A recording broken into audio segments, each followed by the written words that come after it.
안녕하세요, 여러분들. 오늘 선종의 두 번째 이야기. 지지난 시간에 우리 달마선사에 대해서 얘기를 했다며 오늘 6조 해능에 대해서 한번 얘기를 해볼 건데, 여러분들 해능이 여러분들 글을 읽지 못하셨다라는 사연은 다들 알고 있나요?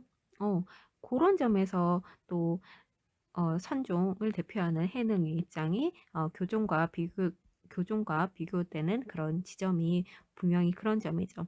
그는 경전을 강조하는 교종의 방식으로는 해탈을 이룰 수 없음을 비판을 하면서 무엇을 강조를 했냐면 그저 우리 마음속에 있는 불성을 바로 우리가 자각을 해야 된다. 그래야지 우리가 깨달음을 얻을 수 있다라는 그런 사실을 정립을 하신 거죠. 그죠? 그러면 요 해능의 사상, 선종에 대한 입장과 그 다음에 일화 몇 가지를 오늘 이 시간에 한번 정리를 해보도록 하겠습니다. 해능 선종의 6번째 큰 스님이 되시다. 그래서 해능을 일컬어서 6조 해능이라고 표현을 하죠. 해능 스님은 문맹이셨다고 하죠. 그러니까 문맹이셨기 때문에 당연히 경전을 읽지 못하셨다라는 거고, 경전을 통해서 깨달음에 이를 것을 강조를 하는 교종을 비판하신 입장이라는 거, 여기에서 여러분들 한번 정리를 해 보셔야 되는 거고, 그러니까 그 스스로 자신이 글을 읽지 못함에도 불구하고 부처의 경지, 해탈의 경지에 이를 수 있음을 몸소 보여주신 분이라고 말할 수가 있는 거죠. 그 해능의 일화를 몇 가지 얘기를 하자면 그의 출신은 나무꾼이었다고 합니다. 어, 우연히 불경을 귀로 듣고 나서 내가 불교에 기여해야 되겠다고 생각을 하신 이후에 누구를 찾아갔냐면 그때 선종의 5대조셨던 홍인을 찾아를 갑니다. 그래서 요분이 홍인 스님이시고, 해능이 불교에 기여하기 위해서 홍인을 직접 찾아가서 불교의 가르침을 배우고 싶다라는 말을 뜻했죠. 그때 홍인 스님께서 이런 말씀을 하십니다. 당신 출신지가 어디냐? 어, 어디에서 왔냐? 당신, 그러니까 저 남쪽에서 왔습니다. 이렇게 답변을 드렸대요. 근데 이때 당시에는 그때 당시 이 홍인 스님이 살았던 그 지역 입장에서 봤을 때는 약간 오랑캐 민족들이 많이 사는 그런 지역이었다고 해요. 그래서 홍인 스님께서 어떻게 말씀을 하셨냐면 뭔가 이렇게 이 사람이 어떤 사람인지 한번 묻고자 한번 요런 질문을 하셨던 것 같아요. 어떤 질문이냐면 남쪽? 그러면 뭐 오랑캐가 어떻게 뭐 불성을 알겠느냐? 오랑캐에 뭐 불성이 있겠느냐? 이런 말씀을 하셨대요.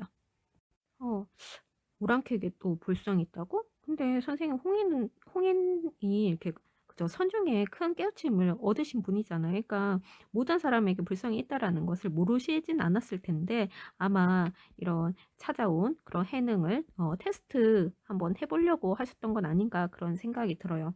그때 해능께서 뭐라고 말씀을 하셨냐면 위치적으로 봤을 때, 지역적으로 봤을 때는 남과 북이 있습니다. 근데 불성에는 뭐라고 말씀했냐면 불성에는 스님 남북이 어디 있겠습니까? 이런 말씀을 하시거든. 문맹이셨던 글을지 못하셨는데 벌써 그 석가모니의 그 큰 깨우침을 이미 얻으신 것 같아요. 그죠? 그래서 홍인 스님이 어떻게 하셨냐면 바로 이렇게 뭐 이렇게 승려로 이렇게 승격을 시키는 것이 아니라 허드렛 일을 시키셨다고 해요. 왜 그랬을까? 아마 해능에게 절에 허드렛 일을 시킨 이유는 해능을 보호하기 위해서 그러셨다라는 그런 이야기가 그런 주장이 가장 많이 인정받고 있습니다. 다른 사람들에게 시기 질투 받을까 봐, 그럴까 봐 보호해 주시려고 그를 처음에는 절에 허드렛 일을 어, 시키신 것은 아닌가 이런 생각이 들어요. 이렇게 해서 해능은 홍인 곁에서 이렇게 불교 절에 일을 하면서 일을 하게 되었는데 이때 당시에 그 홍인 이후에 그다음 선종의 큰 스님이 누가 될 것인가 후계를 정하는 일이 굉장히 중요한 사안이었다라고 해요. 그래서 홍인은 다음 후계를 정하기 위해 가지고 어 요런 테스트를 내리셨는데 지금까지 이렇게 절 안에서 자신이 깨우치고 수행했던 그런 바를 글로 써서 내서 그 글을 통해 가지고 다음 후계를 정하겠다 이렇게 말씀을 하신 거죠. 그래서 요때 한 명이 또 등장을 하는데 그때 아주 엘리트 고급 코스 지금으로 따지자면 엄친아 요 정도의 그런 스님이 있으셨는데 이때 당시에 신수가 다음 홍인을 이어서 6대조가 될 것이라는 그런 그 여론이 많이 있었다라고 해요. 그 정도로 엄친아였다라는 거지. 그래서 어 아마 홍인은 홍님께서도 많은 그런 생각이 있으셨던 것 같아요. 이미 해능이 이미 득도의 경지, 해탈의 경지에 오른 인물이라는 것을 눈여겨보곤 했지만 이렇게 옆에 엄친아도 있고 해능을 너무 섣불리 그의 후계자로 인정을 하게 되면 이 사람이 해능이 위험에 처할 수도 있다라고 그런 걱정을 하셨던 것 같아요. 조금 더 사연을 얘기를 해보자면 그래서 신수가 요런 테스트 깨우친 바를 글로 한번 써봤는데 그 내용이 유명한데 뭐 지금 간단하게 얘기를 하자면 뭐 "내 마음은 거울이고 깨우침의 거울이고 내 몸은 깨우침의 나무다." 거울과 그다음에 나무에 때가 끼지 않도록 열심히 닦아서 득도하겠다.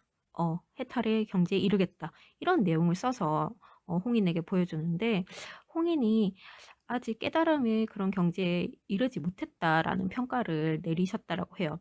그다음에 또 해능도 마찬가지로 글을 썼는데 해능도 어 글을 쓰기 전에 이 신수가 쓴 이 글을 읽어 봤다라고 해요. 음. 그래서 "내 마음은 거울이고 내 몸은 깨달음의 나무니 항식 알고 뭐 닦아서 깨우침을 이루도록 하겠다." 그래서 글을 직접 못 쓰니까 옆 사람한테 부탁을 해 가지고 "지금 내가 불러주는 이 말을 한번 적어 가지고 어 저 벽보에다가 한번 붙여 주세요." 이렇게 부탁을 했대. 글을 못 쓰니까. 그래서 그 글이 뭐냐면 어 "내 마음은 어 내 마 내 마음은 거울이 아니다. 거울의 대가 아니다. 그다음에 깨우침 내 몸도 깨우침의 나무가 아니다. 그래서 그 먼지가 낄 데가 없는데 어떻게 닦을 것인가." 요런 내용을 담았다라고 해요. 그래서 깨우침의 대가 없고 그다음에 나무라는 실체가 없는데 무엇을 더 닦겠느냐. 바로 요 내용 자체가 그렇지 선중의 가장 주요 입장인 바로 견성성보를 담고 있었다라는 거죠. 음. 그래서 그 홍익께서 바로 요게 더 퀄리티가 더 높으니까 이게 견성성불의 가르침을 바로 담고 있는 글이기 때문에 바로 이렇게 공개적으로 해능을 이렇게 다음 후계자로 올리지는 않았다고 합니다. 그것도 마찬가지로 해능을 보호하기 위한 일환이었다라고 생각을 해요. 왜냐하면 신수의 세력이 굉장히 컸기 때문이지. 그래서 몰래 밤에 몰래 불러서 선종의 그 큰 스님이 후계는 어떻게 정하냐면 달마 이제 일대조 달마에 바로와 그다음에 옷을 전수함으로써 후계자를 계승을 하는 그런 의식이 있었거든. 그래서 몰래 그 달마에 바로 옷을 건네주면서 "이곳을 피해서 다른 곳으로 가라."라고 말씀을 하셨다라고 합니다. 그것도 마찬가지로 해능을 보호하기 위한 일화죠. 요렇게 해능 스님께서는 다음 6대조를 선중의 6번째 큰 스님이 되시게 된 일화죠. 자 해능은 선중의 가장 큰 가르침인 그 견성 성불이 담긴 그 글을 제시를 하였고, 그로 인해 가지고 다음대 큰 스님이 되셨다라는 거죠. 오늘 내용 여기서 마치도록 하겠습니다.